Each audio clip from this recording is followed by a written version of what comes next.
எதுக்கு சேது காசு தரக்கூடாதுன்னு சொல்ற? அப்பதான் சேது காசு கொடுக்க வேணாம்டாண்டா சும்மாவா சொல்லுவேன். அதுல 1008 காரணம் இருக்கு. அப்பதான் முதல்ல அது என்ன கேளுங்க. அப்பதான் என்ன பாச்சு, எதுக்காக போஸுக்கு 1 கோடி ரூபாய் கொடுக்க வேணாம்னு நிறுத்த சொல்றேன்? கல்யாணத்து அன்னைக்கு போஸுக்கு 1 கோடி ரூபாய் கொடுக்கணும்ன்றது நாம எல்லாரும் சேர்ந்து எடுத்த முடிவு தானப்பா. அந்த முடிவுப்படி தானே நான் போஸுக்கு இப்ப பணத்தை கொடுக்கறேன். அதை எதுக்கு வேணாம்னு இப்ப நீ தடுத்து நிறுத்துற? என்னாச்சு சேது?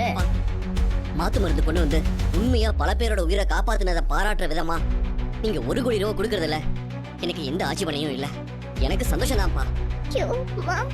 ஆனா அது சரியான நபருக்கு போய் சேரணுங்கிறதான் என்னோட நோக்கமே. எல்லாரையும் ஏமாத்தி தான் தான் மருந்து கொண்டு வந்ததா பித்தலாட்டம் பண்ணி எல்லாரையும் நம்ப வச்சு போலியா நாடகம் போட்ட இந்த போஸுக்கு இந்த பணம் போய் சேரக்கூடாதுப்பா. போஸ் போலியா நாடகம் போட்டானா? என்னப்பா சொல்ற நீ? ஐயோ ஐயோ ஐயோ ஐயோ, இதெல்லாம் அடுக்குமா? என் புள்ள மேல வீணா பழி சொல்றாங்களே. என் புள்ள கஷ்டப்பட்டு காட்டுக்குள்ள போய் உயிரை பணைய வச்சு அந்த வண்டு கூட்டுக்குள்ள இருந்து மருந்து எடுத்துட்டு வந்து உங்க எல்லாரோட உயிரையும் காப்பாத்திருக்கான். அவனை பாராட்டி சீராட்டி கௌரவிக்கலனா கூட பரவாயில்ல.